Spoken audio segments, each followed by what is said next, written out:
Hey kids, we're back. Welcome to Guitar Quackery Live. This is the live streaming channel on Guitar Quackery. So we're live. You're watching a replay because I don't have an audience yet because I just logged on. And you get to watch me live, unedited. How about that? It's a live format, right? So it's unedited, so it takes longer to watch through. But you will get a glimpse behind the scenes of a guitar repair shop. Like I said, unedited. Which means you get to see all the horrors that take place behind the scenes at a guitar repair shop. Yeah, that's how it is. So you will ask, well, if this is what goes on at a guitar repair shop while he's streaming, what goes on when the cameras are not on? Eh? Well, think about that. Yeah. So, and it's not just me. It's all the guitar repair shops are like that. But you know, whatever goes on in a guitar repair shop isn't nearly as horrifying as what goes on in behind the closed doors of you know, kitchens of your favorite restaurants. That's how it is. So once you're done watching this live stream, I know what you will say. You will say, I will never bring any of my guitars to any guitar techs ever again in the future.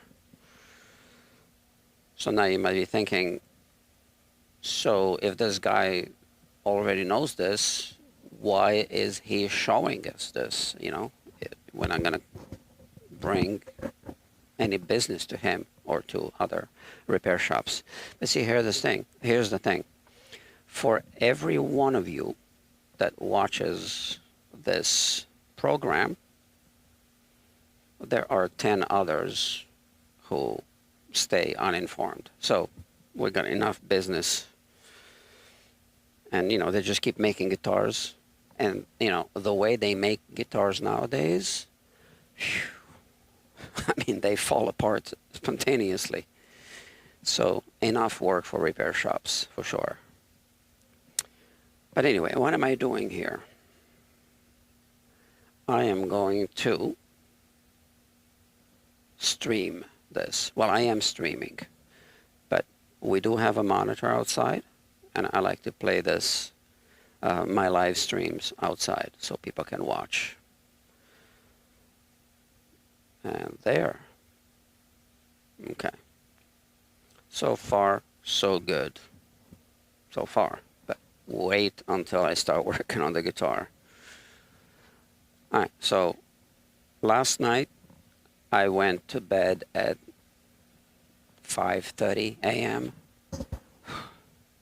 So I worked here. I was streaming here until 1:30-ish a.m. And then I said, so if you watched the previous live stream, at the end I said, you know, I got to wrap it up so I can go to bed at a somewhat decent hour. Well, it didn't quite play out like that. So I had to first fix my bike. So these are the brake pads. These are the old brake pads that I removed. And I bought new brake pads. So I bought 2 sets. This is the second set. And I don't know if you see the difference. So these are the new ones, and these are the old ones. And this little thing isn't the same size. So I had another set of brake pads, and I tried to install them, and they wouldn't fit. So I had to modify the brake pads to fit them on my bike. So that took a minute, and that kept me here for another hour or so. And then, you know, I had all the cleanup to do, and then there were some guys hanging out up front. So I saw them through the CCTV camera, and they were troublemakers. So they were doing stuff. And so, you know, put it into context. It's in the middle of the night. Do I really want to walk out into a situation that involves, well, there's no other way to say it, a couple of junkies that were already kind of doing stuff. But anyway, so I observed them on CCTV for, you know, a while until they left, and then I went out. So it happens. It's New York City. Yeah, I think it happens in any big city, right?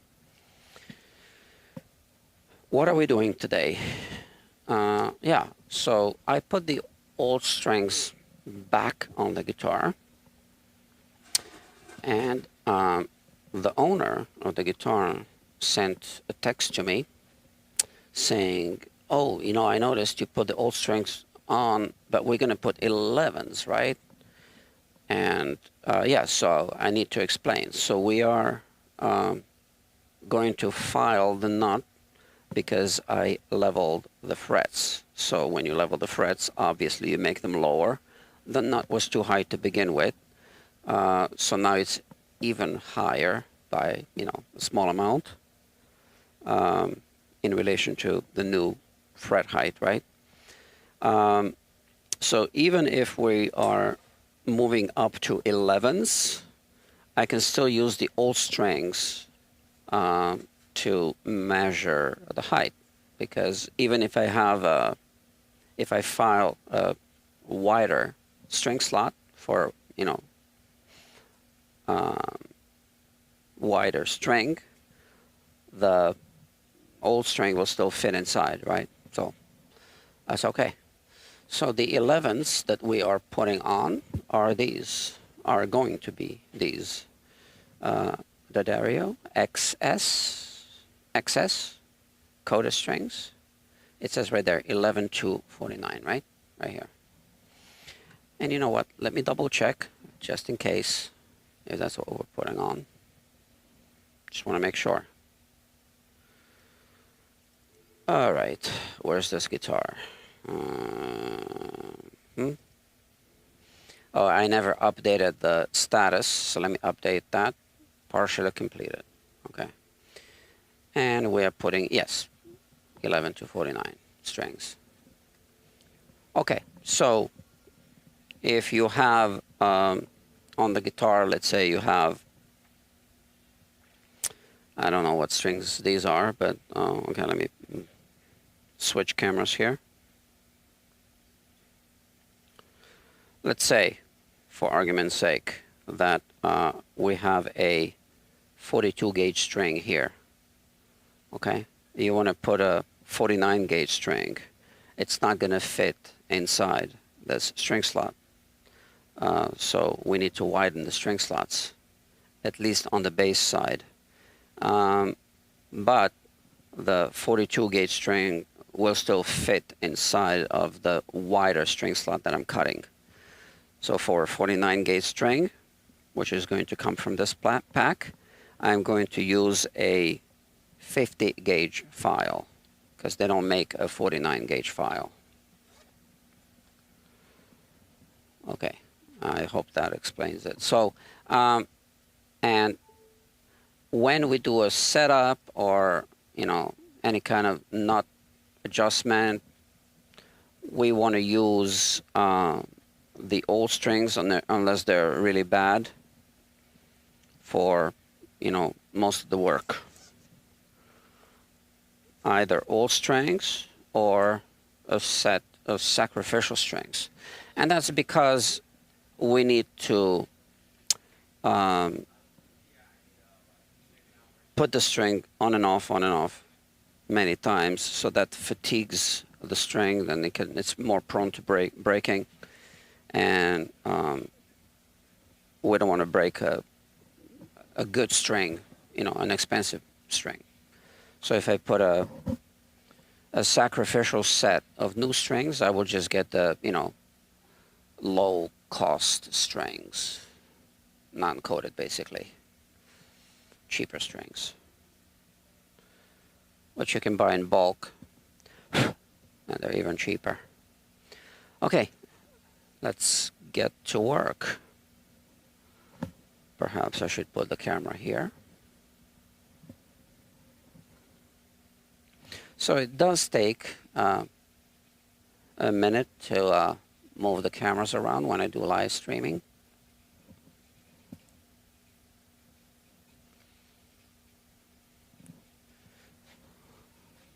So it does add a few minutes to the job. Plus, I'm narrating, right? So I need to think about what I'm going to say.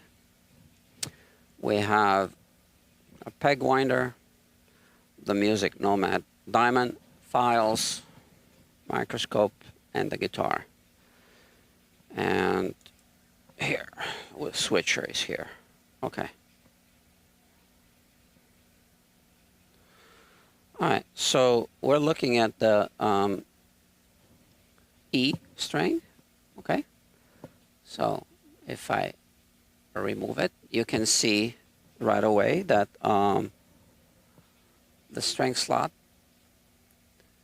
is filed to straight. So we want to see a witness point at the front, like starting from about here maybe, and we don't want to really see any kind of metal deposits at the back of the nut, because we want all the pressure to be at the front. Okay? So before I forget, I need to protect this the back behind the nut. So I just put a little tape there,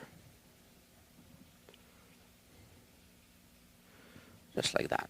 And you can do this easily with the stirring stick, just this way.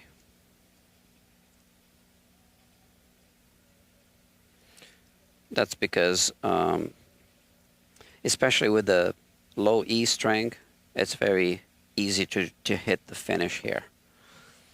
Okay, so now, first thing I want to do is hold the file at an angle and hit the backhand. Now, I don't want to go all the way like this, and that's precisely because I need to keep the file at an angle, and this part here can easily scratch, even through the tape, it can scratch the wood.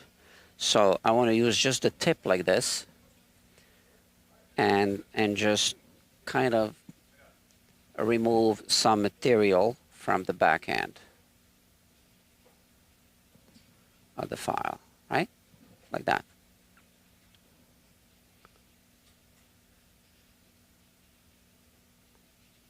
So we first want to reshape this string slot.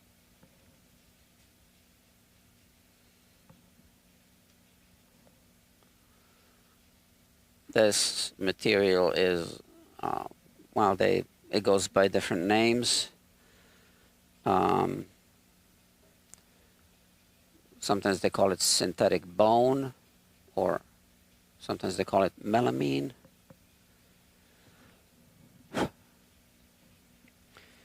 So melamine is a chemical that, I don't know, they used to, or maybe they still do, put it in,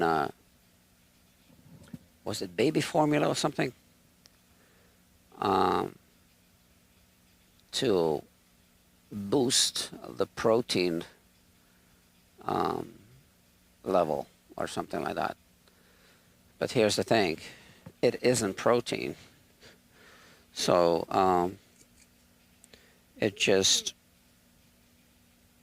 it gives you a false positive on a test, right? It fools the test, makes it look like it's a protein. So anyway, so this is called melamine.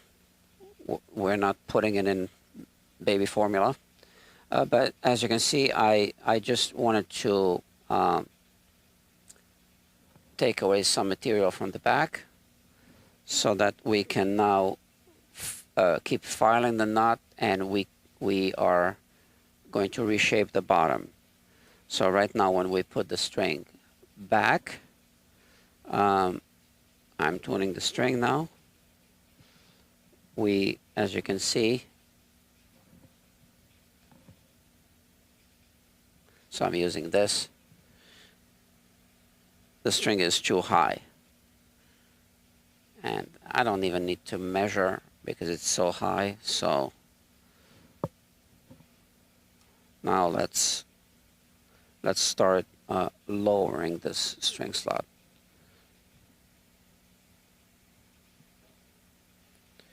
So this one is difficult to file because it's so close to, I wish this distance was like a little bigger than this. It would make it easier, but it isn't. And here you can see I am in fact filing the bottom now.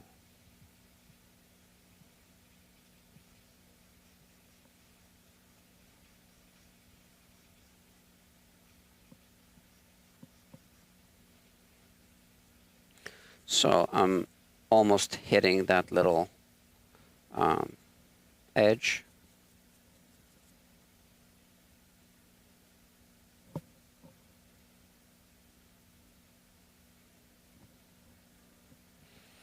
You don't need to tune it exactly to pitch. I look with a magnifying glass first, and I can see that it's quite high, so there's no reason to take a measurement yet.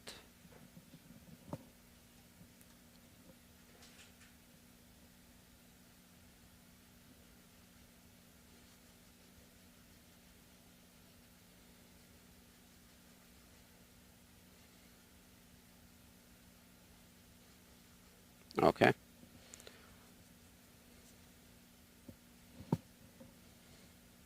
I am kind of sleepy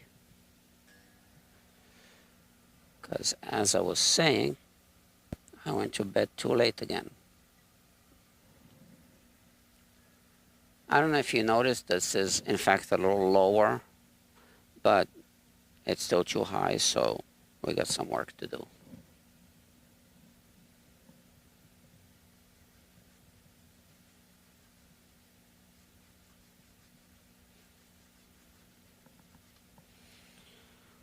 So yesterday I was kind of falling asleep during my first live stream. Then I had to take a nap.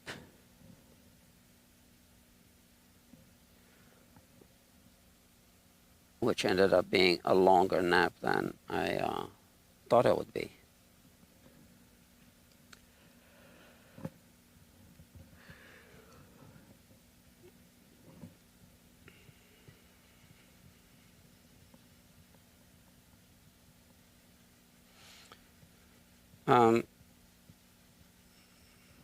I guess you could call any material synthetic bone, because it doesn't need to have anything to do with bone, right? You're just calling it synthetic bone. Artificial bone. It's not used for bone implants, so it doesn't have to mimic the tissue. It's just a guitar part.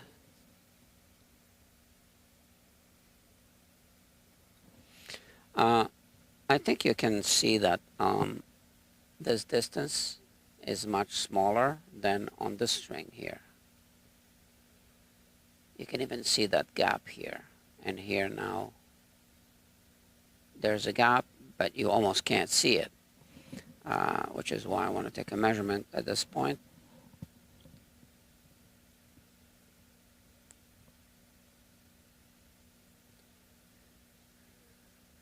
So it's minimal. Let's see if I can do it this way.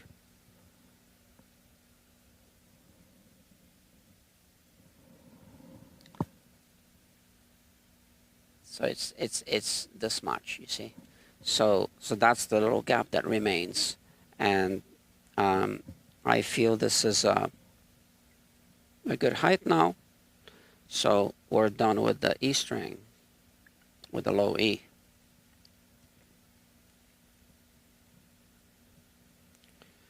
And I just noticed that this camera isn't quite in focus. Oh, it's in autofocus, so it just didn't focus. Okay, no problem. Let's keep it in autofocus. So that's the E string. Now, next one, we're cutting the A, which is going to be a 38 gauge string. Let's focus. And we have the same issue, as you can see.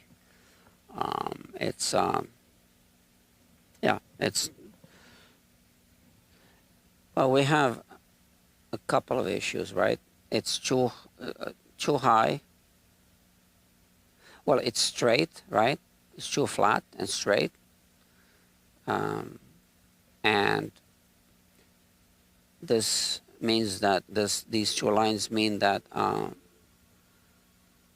that it is being cut with more like a V-shape file. So the bottom isn't really touching, the bottom of the string isn't really touching the bottom of the string slot. So we want to just reshape this. Yeah, so let's do that first.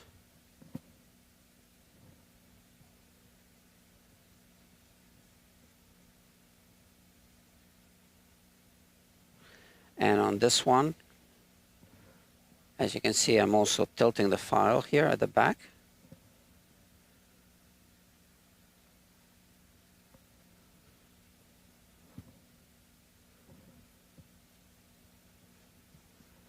So it's going to start hitting the two lines.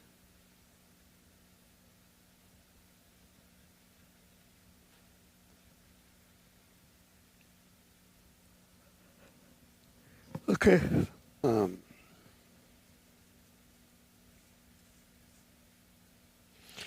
I know it's still going to be too high, but let's just put the string on.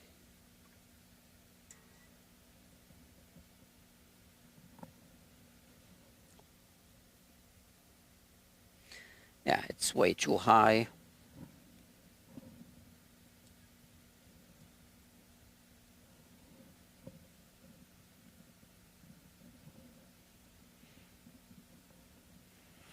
But it is getting there. So once again, I'm just opening up the backhand.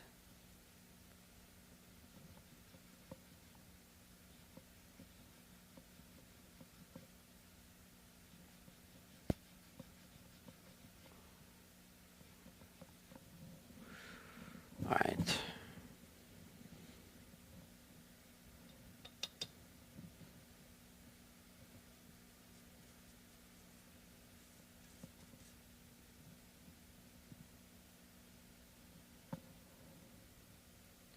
And I'm awfully quiet. Well, and that's because, once again, I'm just exhausted. I was just watching Steve Cassidy.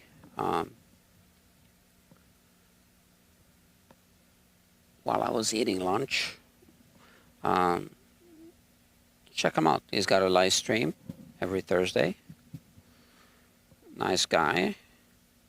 We started our channels at about the same time, I think. And just discovered each other.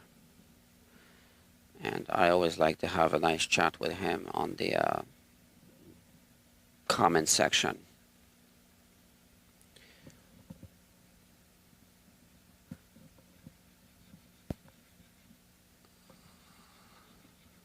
He was just doing his first sponsored video of a guitar. I forgot the name of the guitar.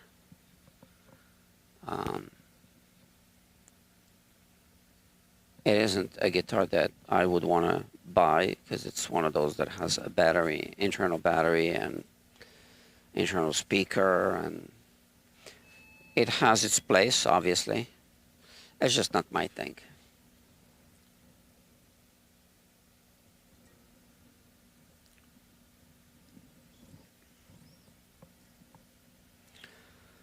See, right now I don't know if I should even be streaming, because right now I would just be kind of working quietly, minding my own business,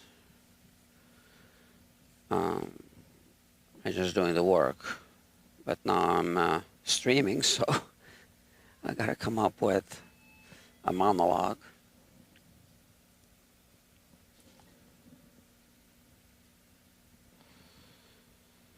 Oh, yeah.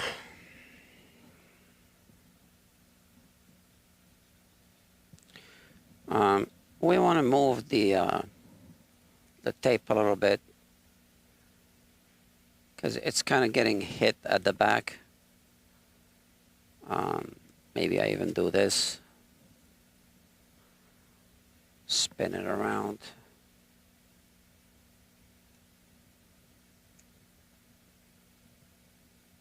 So the file didn't cut through yet, but if I keep doing it, it'll cut through the tape and start damaging the finish, which is exactly what I'm trying to avoid, right?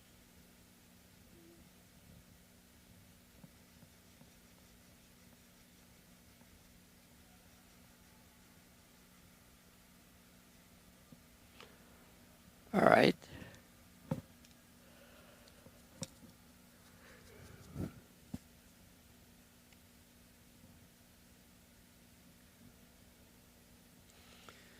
I bought some new equipment. It arrived today. I bought one extra mic. It's right here. But I need to install a different plug, jack plug, yeah.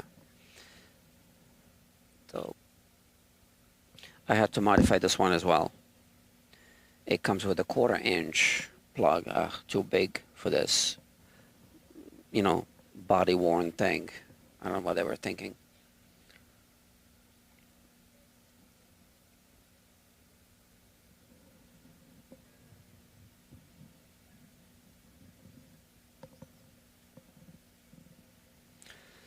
Yeah, it's good to have 2 of each, because yesterday I discovered that one of my those things that I use for polishing frets broke. That's the broken one. But I did have a redundancy. I had a spare one that's never been used before, so I was able to switch. Now here you can see how I am in fact hitting the spot of the paper. So I want to kind of just move it a little bit. See, it's already going through, right?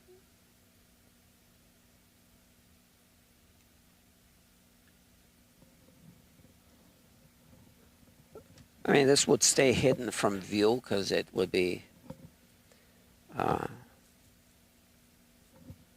behind the string, but still, I don't want to scratch there.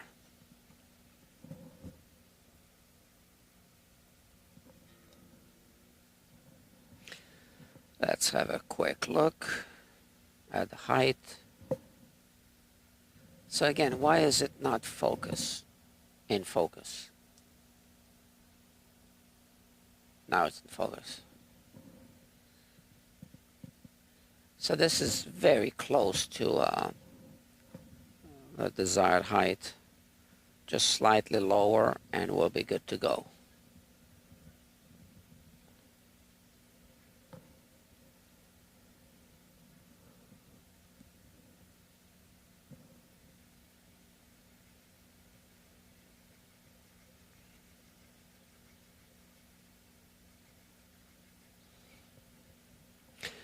The material is quite hard.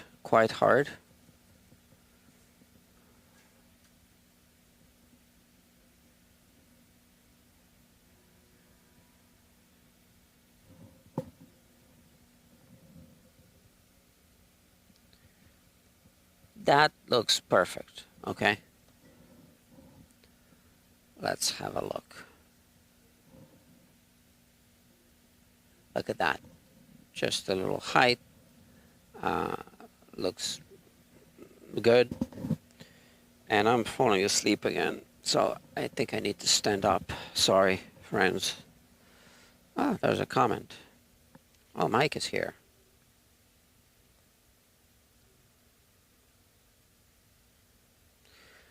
So, a dull sounding high E string, high E, not the low E, right? When picked open on a Strat, has to be the nut slot. Could be, right? So, why don't I show you the high E on this one, just to answer the question. Or, you know, to share some thoughts on this.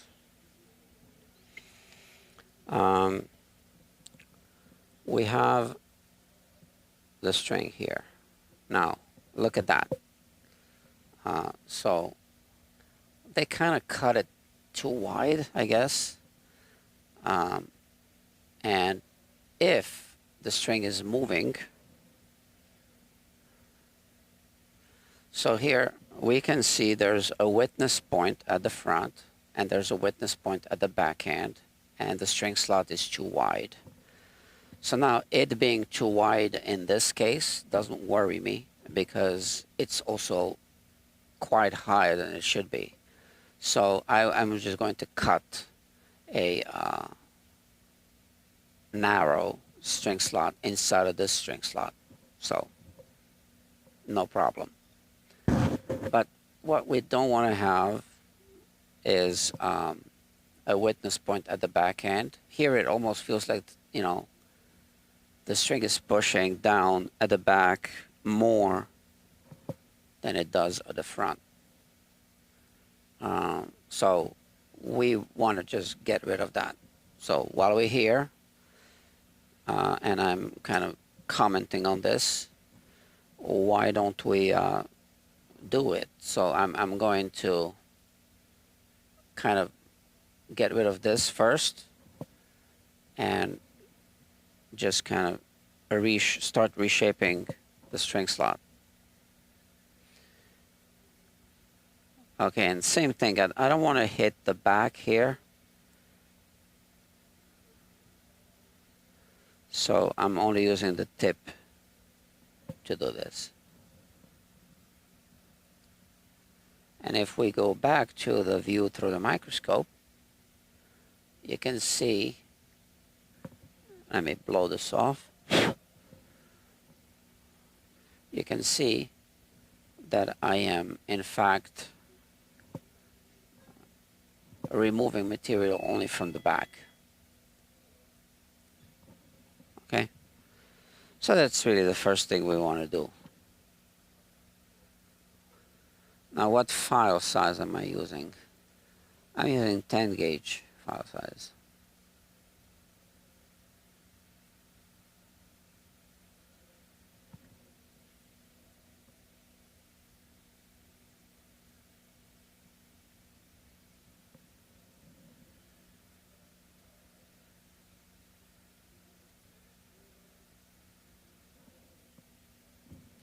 All right, and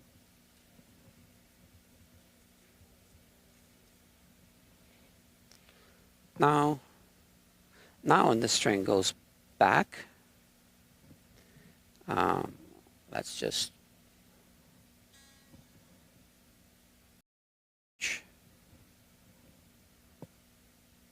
we want it to wiggle at the back, and we don't want it to wiggle at the front. So if it wiggles at the front like this, well, that'll cause some string buzz inside of the nut, like maybe it might sound like a sitar. Yeah. Now, since we're doing this, I might as well finish the high E. It is in fact too high, way too high. Look at that. I don't know if you see this height. If I place this here, you can see. So now first I push the string against the second fret, and then this is the distance that remains. So it's quite higher than I want it to be.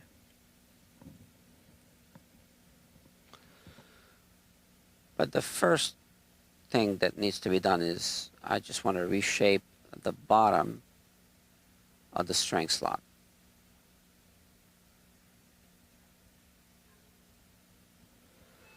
And now we can go like this. Again, start like this and tilt it.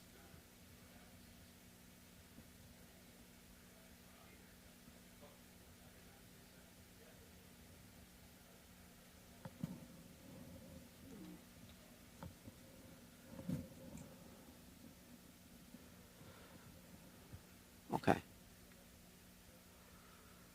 It really helps to see things through the microscope.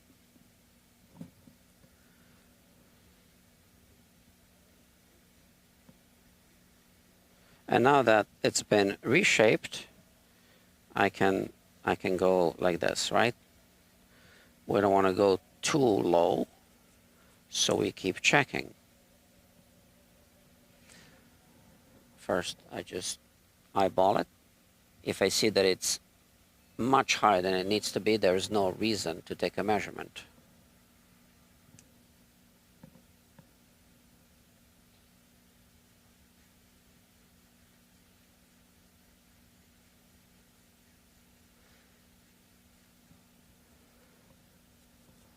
And you need to keep cleaning the file, or it'll get clogged up.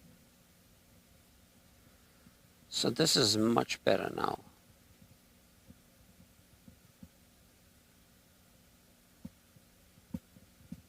Yeah.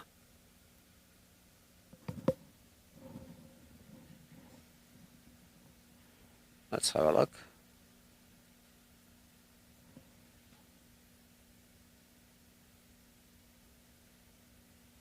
This is where I want it to be. I could go a little bit lower if I really wanted to, not by much. So if we look at the bottom, we can see maybe we can open it up at the back just a little bit, so it's more like a funnel shape, and just do another pass like this, making sure we don't go too low. I mean, in theory, the string height at the nut could be the same exact string height that we get at the frets, right? There really shouldn't be any difference. But the nut does wear down a little bit, so we leave it a little space, okay?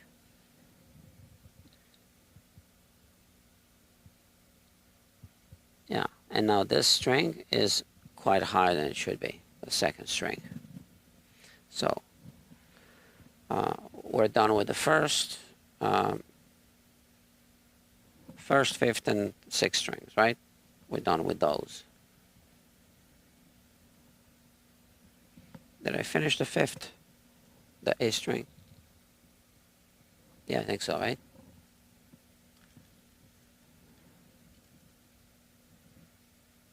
Yeah. Okay. I guess I could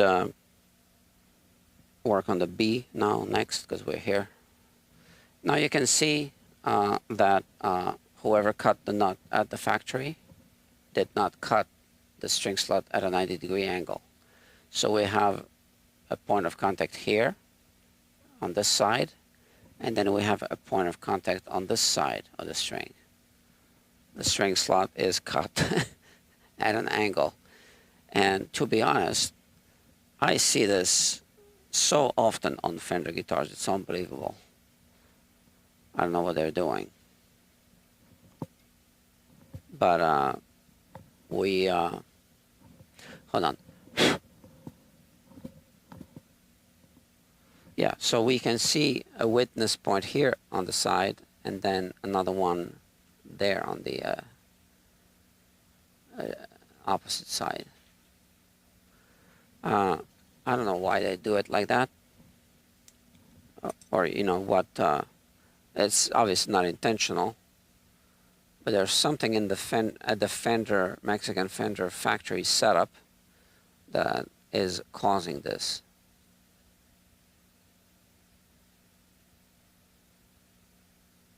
All right.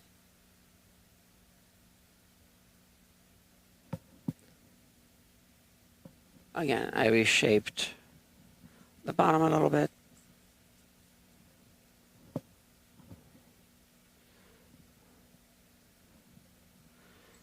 Those are just the preliminary cuts that I'm doing. So I can take a quick eyeball, a quick, it's quite high, way too high, right? If I show you, and normally I wouldn't even bother measuring, but you know, this is the height that we're talking about.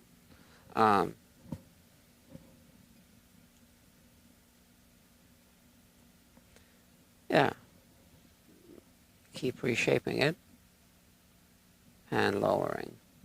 So right now I'm really hitting the side of the back. You can see that there's material here, but no material at the back. And that's because I am actually pulling the file in this direction as I am making my decision.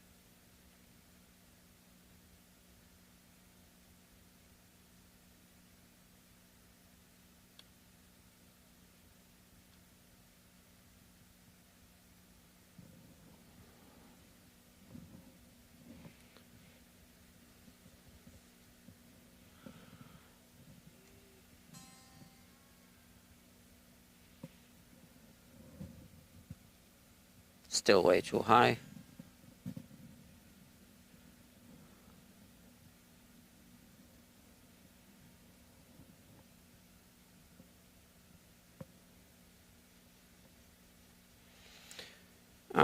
So the shape isn't fabulous.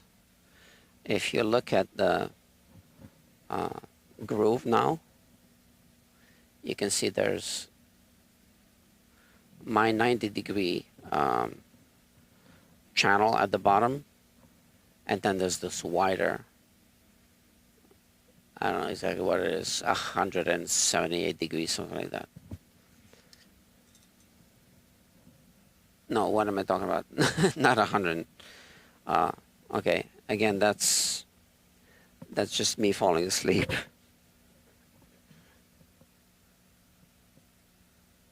I guess I meant to say 78 degrees.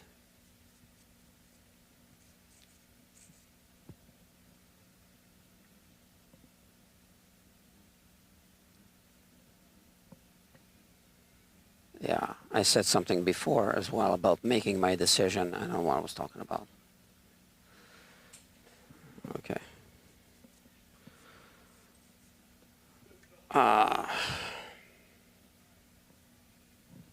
It was cold before, which is why I kept this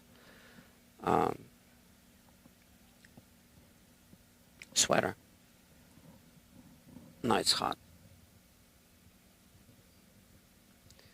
I hate winters in New York.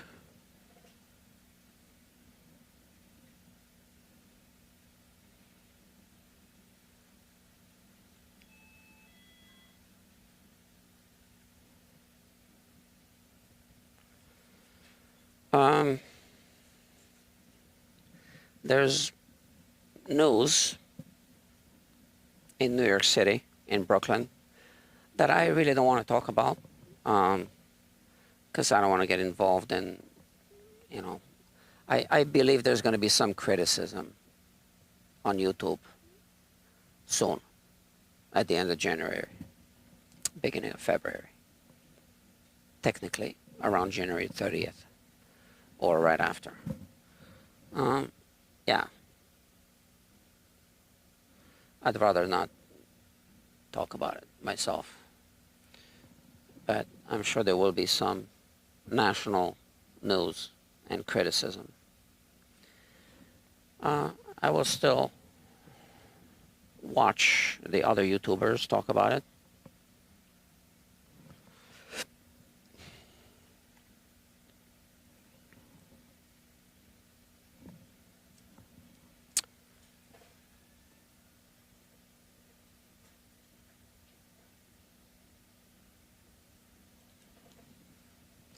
Just a little bit lower and we'll be good to go.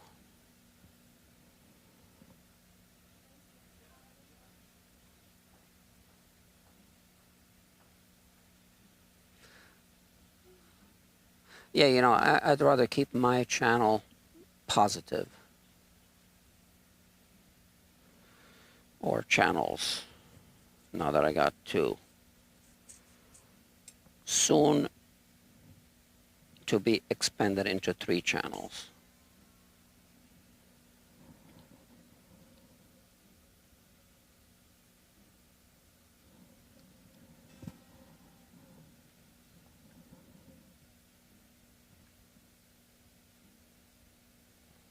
This is good, I think. Minimal height, maybe just a little bit more.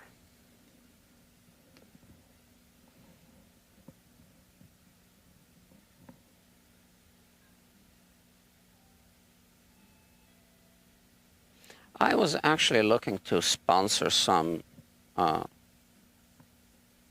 kids, kind of young musicians. I spoke with a couple of parents.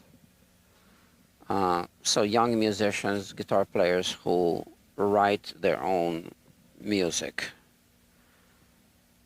They don't need to have a hit song. It's just, you know, just to support them. So, like I said, I spoke with 2 parents. One of them doesn't seem, well, didn't get back to me, but I just want to, you know, I want the kids to bring their guitars here, and then I would just maintain their guitars. They would still need to buy strings, because I'm not a string company. But I could do their setups, restringing, cleaning. Maybe I take 1 or 2. I don't want too many.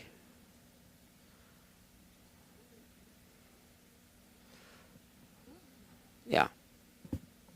I think that would be a good thing to do.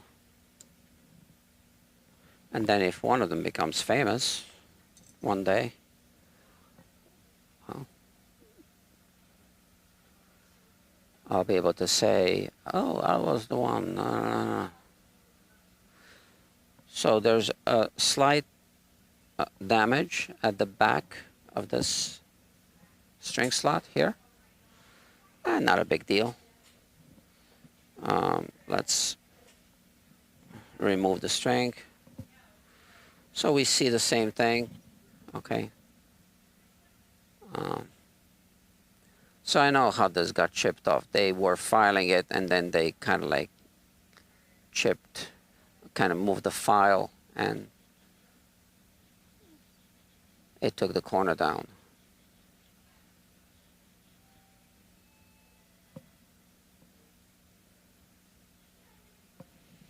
Okay.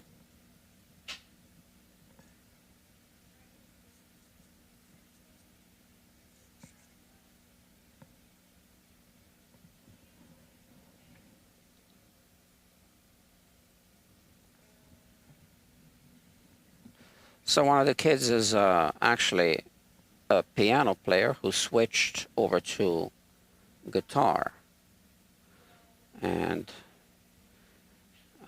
he's 16 years old, and they, when I say they, I spoke with the father, and I met the kid.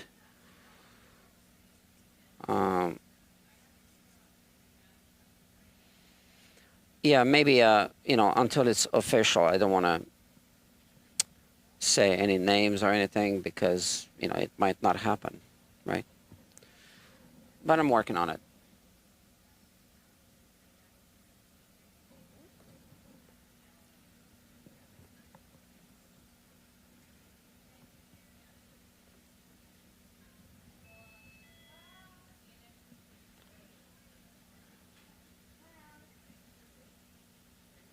And then maybe I could have a young artist showcase on the channel, on the main channel, something like that. I mean, at the end, this is what it's all about, right? Working on guitars is to maintain guitars for musicians to play.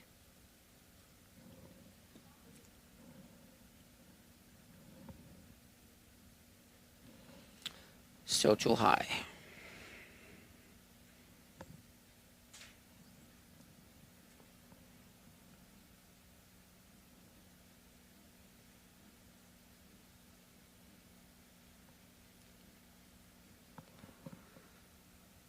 So I know I'm kind of quiet. And again, it's because I'm really tired.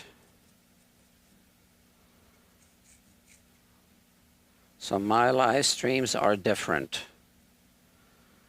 So I just kind of show my work. But normally I don't talk when I work. So now I just gotta talk and talk and talk. It does get exhausting.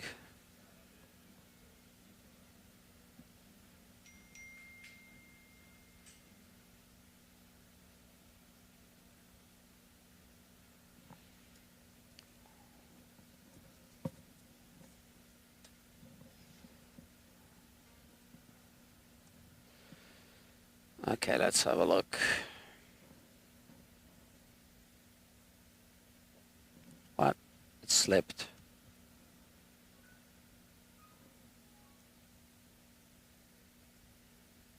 Is that what it is? Still too high, right? Yeah, I can tell.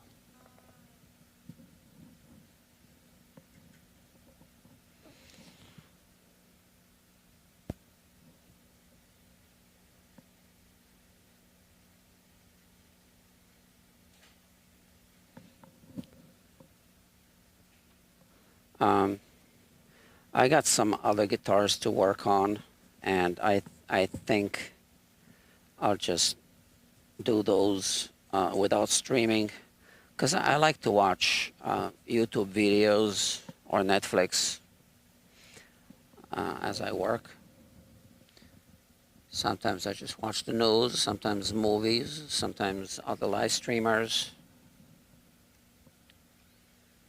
or YouTubers.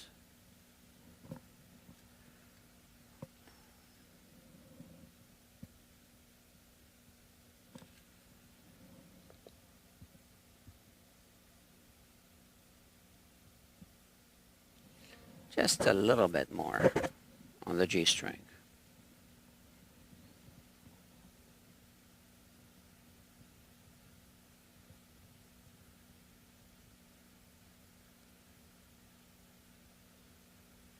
Oh, today I published a video, an interesting video on the main channel. Guitar, something like that. Martin guitar ruined by Guitar Tech. Well, which is exactly what happened.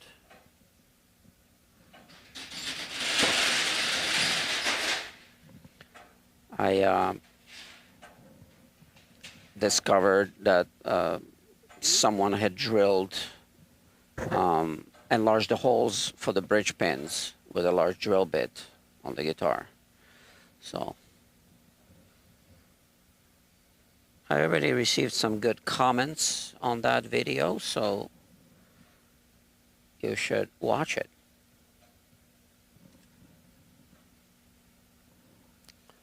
So here's the G string. This is the height that remains. So we're good on this one. This one is way too high. That's the D. Look at this height.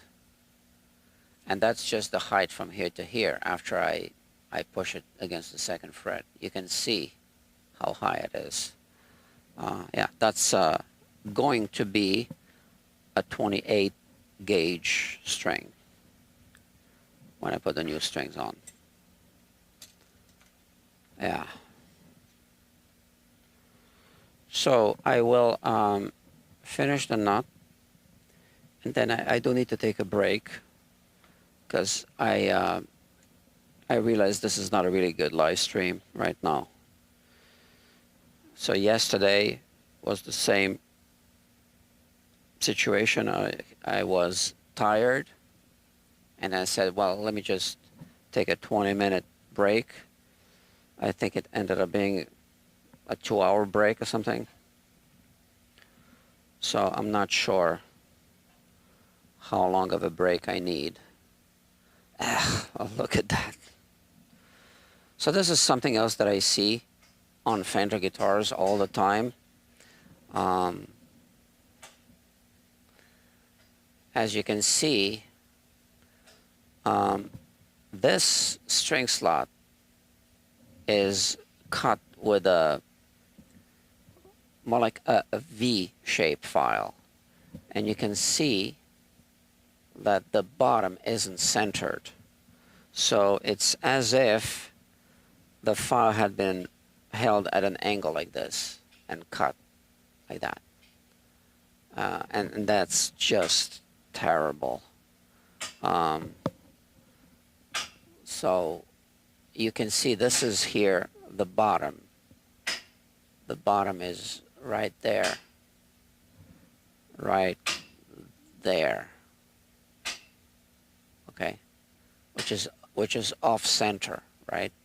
If you look at if I focus here at the top, right, you can see that that bottom is closer to this edge, to the treble, on the treble side. It's just terrible. I know Fender isn't going to contact me about sponsoring this video. Speaking of sponsorships, this is something that I talked about yesterday in a live stream. I need sponsors, right? So as my channels grow, you know, I think it's just a matter of time. Somebody will reach out to me, but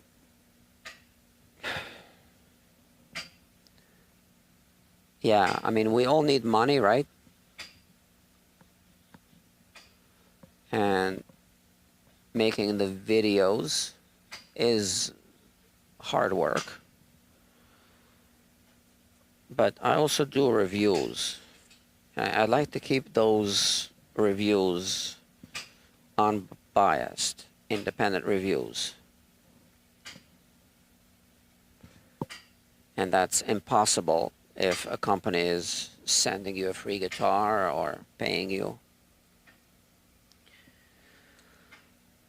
So what I hope to do is to get sponsors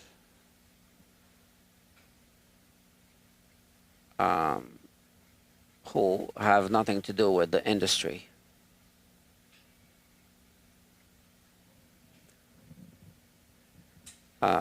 Or very little to do with the industry, with the guitar industry. You know, there's I don't know, apps to learn music, things like that. So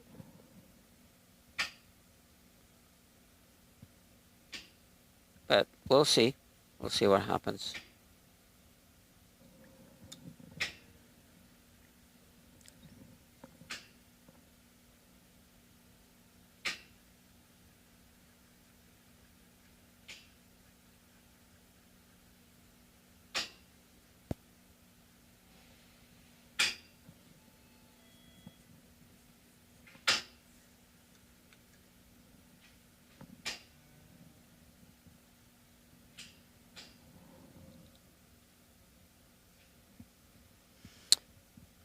I'm actually thinking of starting another channel that has actually nothing to do with guitars at all.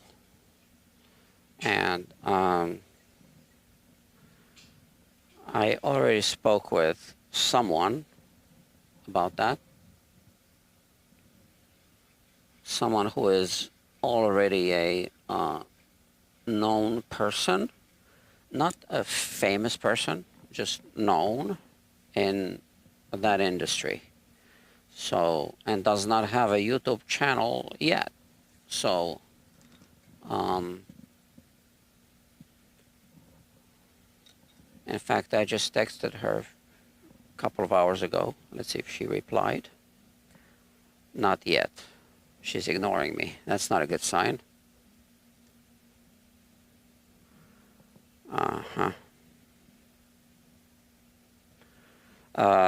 Actually, she's very busy. So I texted her in the middle of her work day. And she has deadlines and etc.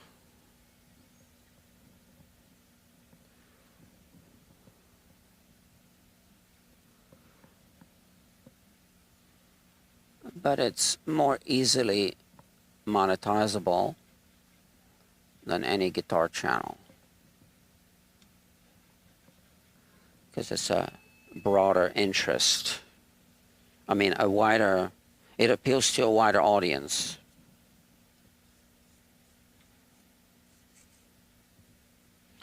And it isn't how to make money, it isn't anything like that.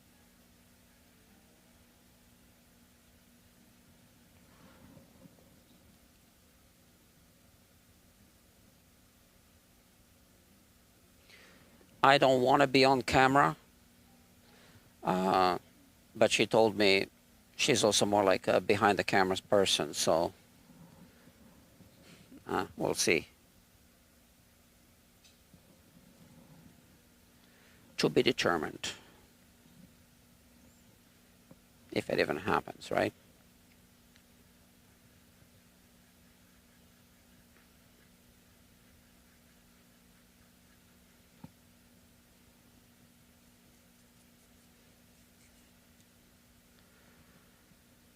To be honest, it took me a while to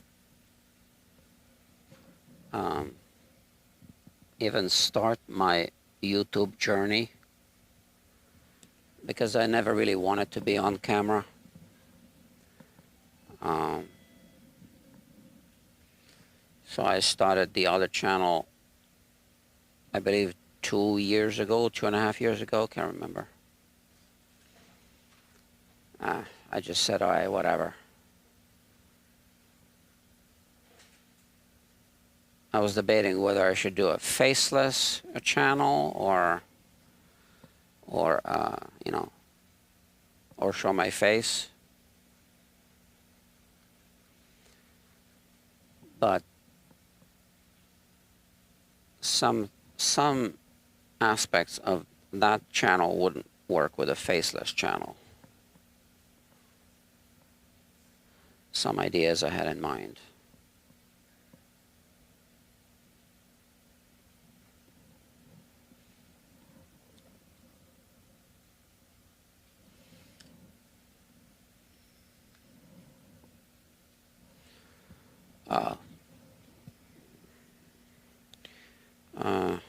Okay, let me put the app back on. And there you go. All right, so we were doing the D string. This is where it's at. So we can go a little bit lower.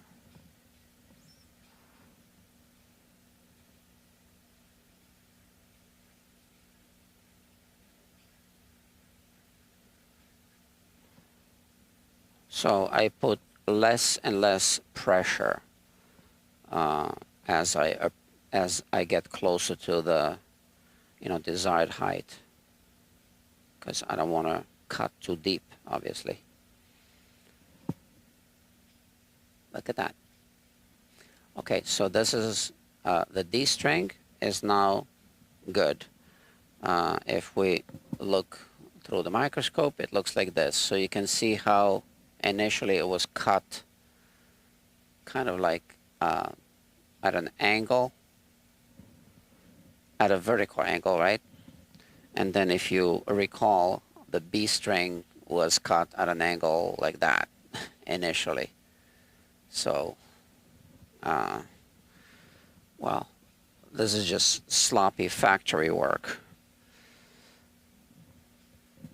So yeah, so when people review a guitar, like a Fender guitar or whatever guitar, well, whose work are we reviewing, right? Who cut this nut? So, not the same person that cut the nut on another guitar that a random a random person will end up buying, right? Okay, like I said, I need to, so we're almost done with this guitar. I need to take a short break. I need to recoup. What I'll do is, yeah, I'll take a break, and then all that remains to be done is a setup on this guitar. So we'll put these strings on, and then I'm going to do a setup. So you are now watching part 7, so that'll be part 8. What height in inches are you looking for between the strings and the first fret? Okay, let me show you.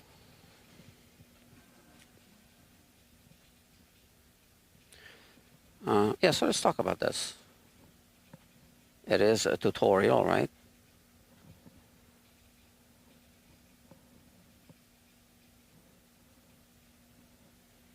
Let me set up the camera so we can talk about it. In inches. So you asked me in inches.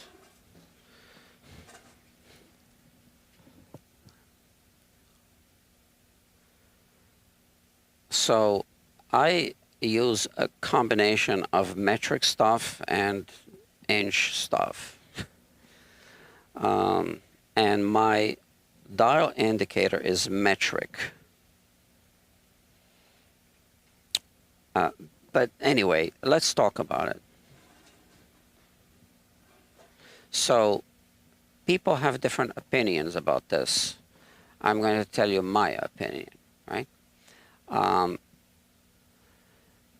And why don't I use this to explain my opinion? It's this thing that we all know. Let's move this here. Okay. So, so that's a capo. Let's put it here. Right? So now we're capoing at the first fret. So the first fret, let me expose the fret, I guess, a little bit. The first fret becomes the nut, you could say. So now we have two measurements that we can name. One is the height of the string between the fret and the bottom of the string. That's called the action. Okay? Or if we push it against this second fret, which is really in reality, the third fret on this fingerboard, but now it becomes the second fret, the space that remains. So here, no space remains, right? Because these 3 frets are of the same height. So now if we remove this and we transfer our measurement to the nut, we could say, well, why don't we just cut the nut the same as the fret, right? Meaning no space remains when we do this tap test. And the answer is, in my opinion, and some people disagree, we can, because it's the same as putting a capo on the second fret or the first fret or whatever. Now, it is also true that the nut wears down over time, okay? But so do the frets. And why does the nut wear down? Well, look, if we are tuning the string,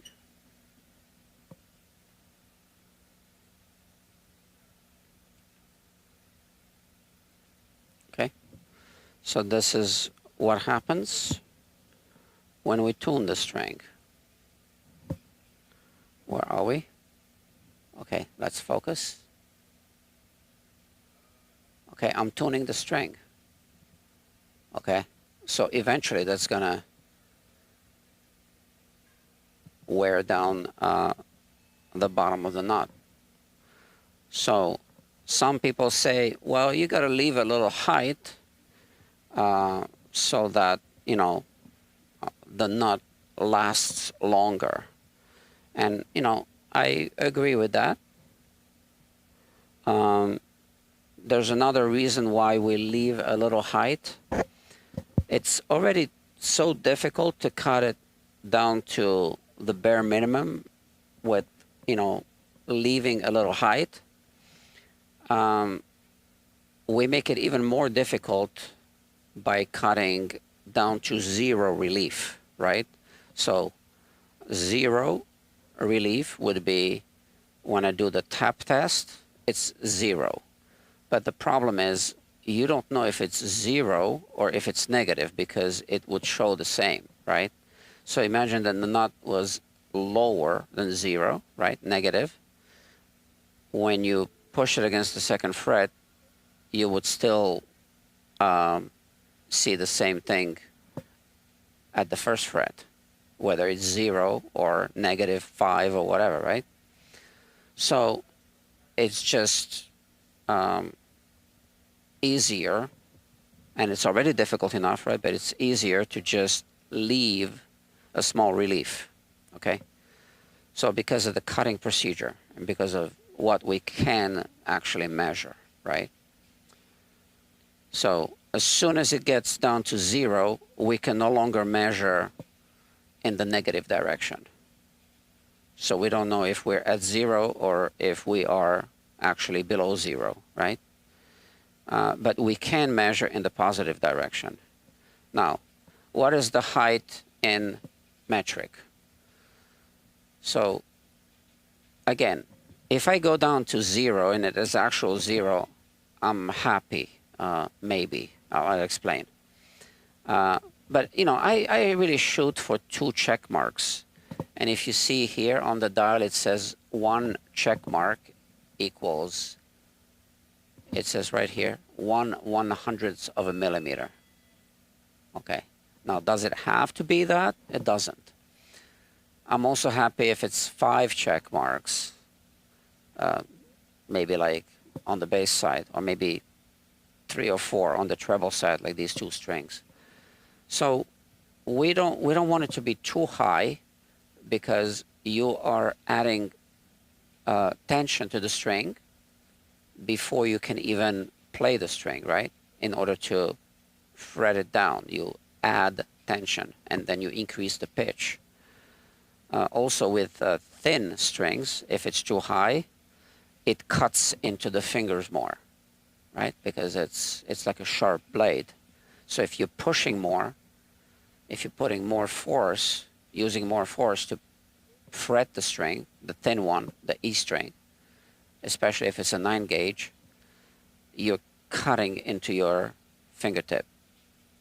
Okay, so now I did say that if I go down to actual 0, I'm happy, and then I said maybe. Well, it depends what material. So this melamine is really hard. Nylon is the hardest nut material, and it's very slippery as well. So it's hard to cut, which means it's hard for the string to damage it, but it's very slippery. I would say even self-lubricating. Now, tusk is easy to cut in terms of the file removes a lot of material all at once quickly. But then the file gets clogged up very quickly as well with Tusk or Tusk XL. And then when the file is clogged up, if you don't clean it, you are going to try to push the file harder, and it's easier to cut too deep. So you need to keep cleaning a file, especially when you cut Tusk. But interestingly, the strings do not wear down the Tusk nut as quickly as one might expect based on how easily a file cuts through the Tusk. It's interesting. Now, bone, that's a separate thing, because to say bone is like saying wood, okay? And every piece of wood is different.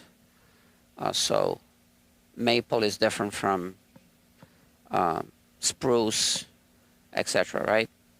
So, and also on a bone, well, it depends. If this is like closer to the actual joint, the bone is more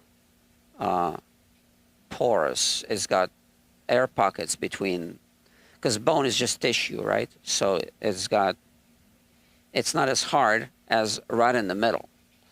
So if the bone nut was cut from a really hard piece from the middle of the bone, of the big bone, that bone nut is really hard. But sometimes you can feel when you're cutting if it's kind of soft or if it's very hard.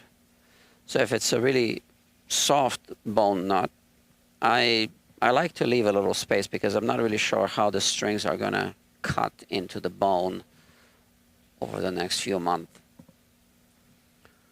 So going back to your original question, how much space in inches? Well, I guess we can Google that. 2/100ths of a millimeter, how much is that in inches? Or I can just look at this. These feeler gauges have both metric and imperial. Oh no, this is just metric.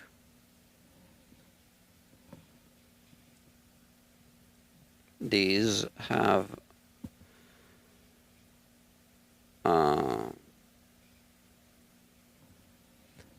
let's see.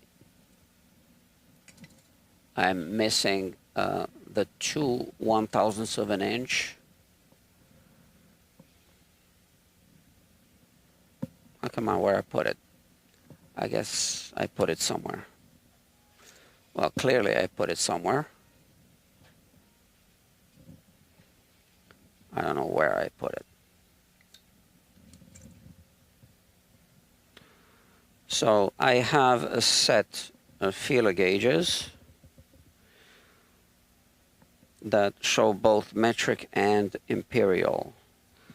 So so here, the 4/1000ths of a millimeter is 0.100. No, I'm sorry. 4/1000ths of an inch is 1/10 of a millimeter.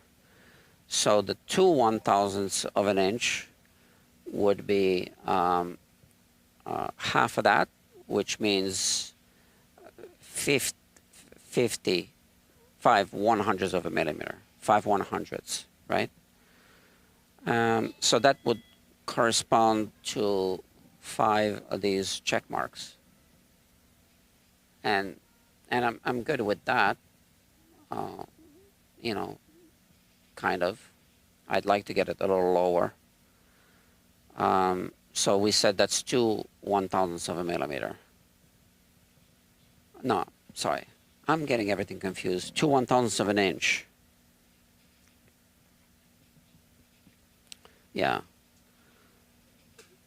Yeah, 2/1000ths of an inch would be 0. So it would be 5/100ths of a millimeter. Is there like a Google thing here that I can just look it up? How do I do that?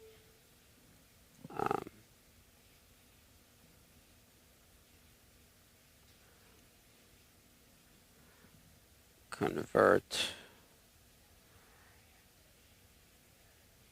to inches. Okay. So millimeters. Okay. 0.02. So it's almost like one.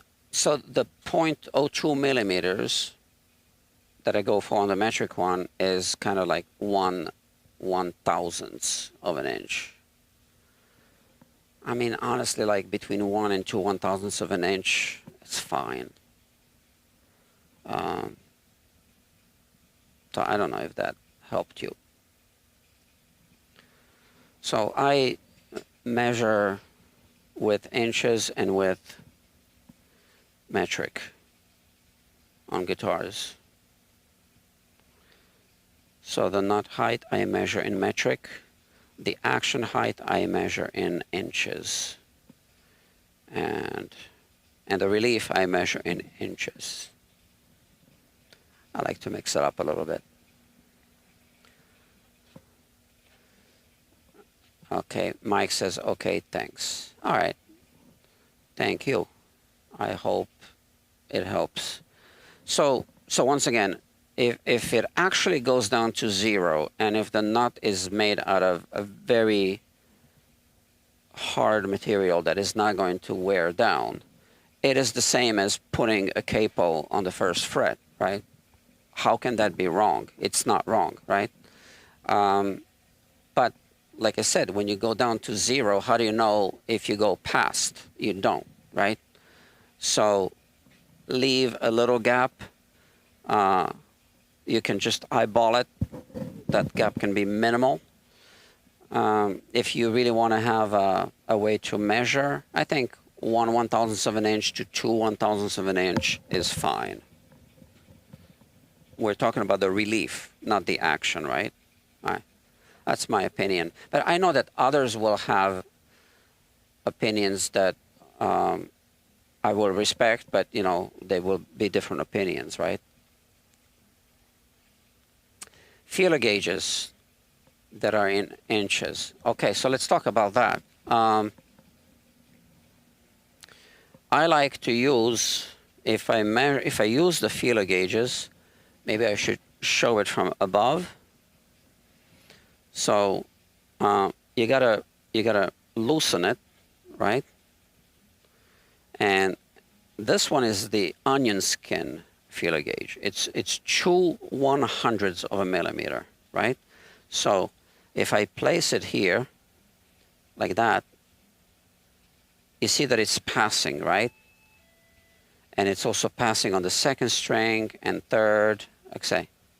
So now what happens is if you take a bigger one, so let me take a bigger one, maybe this one. Okay. And let's do like the second string here. You see, because I'm holding it loosely and this is loose, now I know that this isn't passing. But if it's tighter, look, same thing. I'm holding it here. You know, I can kind of pass it, right? So it's rubbing. And that's just because I'm tightening it here too much. See? It's passing. That's a false measurement. But if I loosen it, completely loose. It's got to be really, really loose, right? Which way is loose? Yeah, here.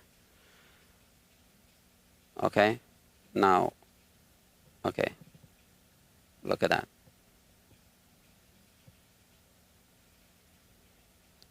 Here with the tip, you cannot pass through. So yeah, you can use feeler gauges. Yeah, you can use feeler gauges. Okay, kids. I need to go. I'm going to take a break, and then we'll do the setup, and I need to work on other guitars. All right, thank you very much. Do like click, click, click if you want to. And maybe I'll see you soon. All right? See you. Bye.